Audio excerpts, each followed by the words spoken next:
Sa lahat ng hari ha, pabanggit na anak ng hari sa buong Opir at sa buong mundo ha. Yan. Dito po tayo ngayon sa The Testament of the 12 Patriarchs of the House of Israel. Ito yung tinatalakay po natin. Ano po? Sige po, bilisan natin. Yan. Yan ang parang maliit man dito. Kaya pala ito ay itinago mga kapatid dahil napakahalaga na malaman natin itong mga patriarka na ito, yung kanilang mga patutuo. Ayan po. At sigurado mababawasan at mawawala ang ating mga magiging pagkakamali at ating mga pagkakasala sa harap ng Abay Yahweh dahil napakayaman ng kanilang mga sinasabi at ang kanilang mga patutuo. Ang 12 anak ni Jacob. Yan. Over the past 2 Sabbats, Kahan Primo and Kahan Felix discussed the Testament of Reuben, a highly valuable historical book hidden from us. Still, thanks to the great Creator who gave us the spirit to discuss Reuben's great experience of mistakes, determination, repentance, and demonstration that sin must be truly repented through penance by avoiding delicious food and wine for almost 7 years. Ayan, nasaan ang mga kabataan? Gusto nyo makalakay sa atin ni Kahan Primo at Kahan Felix ang testamento ni Reuben.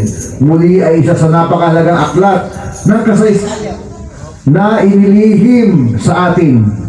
Pasasalamat sa kilang may likha na pinagkalooban tayo ng kanyang diwa upang matutuhan ang mabubuting aral sa mga karanasan ni Reuben sa kanyang mga pagkakamali at ganap na pagsisisi sa kanyang mga pagkakasala sa pamamagitan ng panata tulad ng pag-iwas, kumain ng masasarap at pag-inom ng alak sa loob ng 7 taon.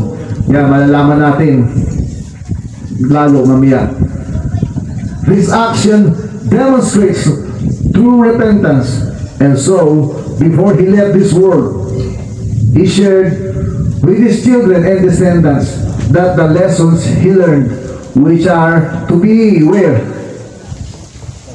of and avoid the spirit of deceit and the spirit of sleep.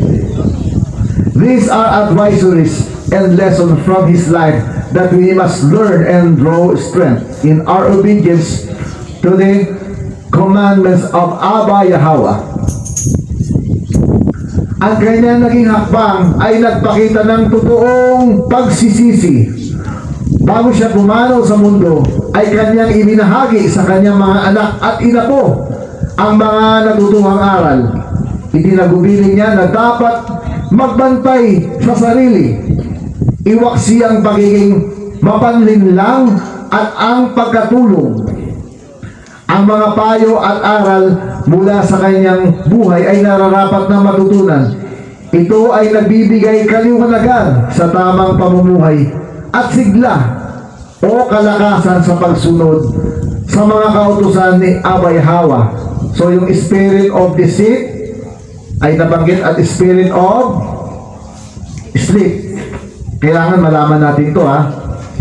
O kaya pag tinanong kayo, pag hindi nyo ito nasagot, sigurado tulog kayo. Yan po, napaka-importante nito mga kapatid. Kaya pala maraming hindi naranasan ng magandang buhay dahil sa spirit of deceit, parang totoo, at spirit of sleep, tulog. Kasi tulad yan ng patay, yung natutulog, katulad siya. At hindi gumagana, ano po. Yan. On this day, let us delve into another significant testament to the life of Simeon, the second son of Jacob and Leah. Sa araw na ito ay matutunghayan naman natin ang siya sa mahalagang testamento sa buhay ni Simeon, ang pangalawang anak ni Jacob kay Leah.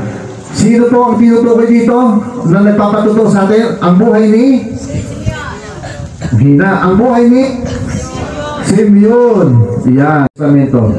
the copy of the words of Simeon, the things which he spake to his sons before he died, in the 120th year of his life, at which time Joseph, his brother, died. For when Simeon was sick, his sons came to visit him, and he strengthened himself, and sat up and kissed them, and said, ang sipi ng mga sinilita ni Simeon ay ang mga bagay na kanyang sinabi sa kanyang mga anak bago siya namatay. Tama doon yung ina po, sa ikasandaan at 20 taon ng kanyang buhay, sa panahong namatay ang kanyang kapatid na si Jose. Yan. Nauna pa pala si Jose, na namatay sa kanya. Successful. Sapagkat nang magkasakit si Simeon ay ang kanyang mga anak ay nagtungo upang siya ay bisitahin. Siya ay nagpalakas, nagbangon at hinagkan ang mga ito at sinabi. Ayan, tingnan niyo to. Slide ng konti, sa paglilingkod, di ba? Alam naman natin story niya at malalang natin lalo. Ngayon, sumunod na siya. Siyempre, nanghina niya ang kalamnan. Namamatay itong Mike. Di ba? So, may halong lungkot. Kaya siya, pinalakas niya ang kanyang sarili, nagbangon sa higaan. At talagang yung huli, kasi ganyan yung mga matatanda, di ba? Yung may huling mga habilin, di ba? Kailangan nilang masabi ang mahalagang bagay. At pinaghahangkat niya. Ibig sabihin, meron siyang gustong sabihin, yung malasakit niya sa kanyang mga anak at ina po. Yan. Hearken, my children, to Simeon your father, and I will declare unto you what things I have in my heart. I was born of Jacob as my father's second son, and my mother Leah called me Simeon, because the Eternal had heard her prayer. Moreover, I became strong exceedingly. I shrank from no achievement, nor was I afraid of aught. For my heart was tough, and my liver was immovable, and my bowels without compassion, because valor also has been given from the highest to men in soul and body. For in this time of my youth, I was jealous in many things of Joseph, because our father loved him beyond all. Sa Tagalog, dinggin niyo aking mga anak, si Simeon na inyong ama. Ipinahahayag ko na ang mga bagay na nasa aking puso. Ako ay isingilang kay Jacob bilang pangalawang anak. Gano'n ang niya, pangalawang anak ng aking ama. At tinawag ako ng aking ina na si Leah na Simeon. Dahil narinig na walang mga kaya palalangin. Kung dito ako ay napakalakas, hindi ako natatakot sa anumang gawain, hindi ako natatakot sa anumang bagay. Mahina na siya noon. Nakuha niyo mga kapatid. Nakuha ko mga attention niyo mga kapatid, Kasi iba sa inyo, baka inaan na kayo ng kaaway yan, Ganon siya noon. Yung huling habihin, yung haling hininga na kanyang buhay, bigay mo sa tindi ng pride niya, Tingnan nyo, napakahalaga yung huling hininga. Tingnan nyo yung sa taas siguro ng pride niya. Yes! Ang aking hatay, hindi nagsitinag. Nila aking bitugan, walang awo. Ganun siya. Dahil ang katapangan na ibinigay din ng kataas-taasan sa mga tao, sa kaluluwa at katawan. Sapagkat noong panahon ng aking kabataan, ako'y naninibog ko ng maraming bagay kay Jose. Dahil ang aming ama ay labis na pagmamahal sa kanya. Ang tindi, imagination ko. At alam po, gano'n yun mga kapatid. Meron siyang tanim na hindi maalis-alis na samahan ng loob. nagpupuyos. Sa English kasi nabasa ko, rat eh. Nagpupuyos sa kanyang damdamin. Yan, kasi labis na mahal ng kanyang amang sinukob si Jose. Kitang-kita ng kanilang mga mata. Nagbulag pala. Kahit hindi ko siya itinuring na kapatid, hindi ko pinatawad kahit si Jacob na aking ama. Ngunit ang kanyang mailikha at ang mailikha ng kanyang ninuno ay nagpadala ng anghel at iniligtas siya mula sa aking mga kamay. Ayan, dumating sa kanyang buhay nung siya ay nanibugo, nagkaroon siya ng galit. Yung na itinatanim na sa kanya ng prinsipe ng ng pandaraya o panliling lang. Kaya nabulag ang kanyang isip. Ayun pala yun. Salamat sa dakilang abayahawa. Mabubulag ka pala. Hindi mo makikita ngayon. Di ba? Hindi mo makikita ngayon yung tama. Kaya mga kapatid, nawa walang bulag sa atin.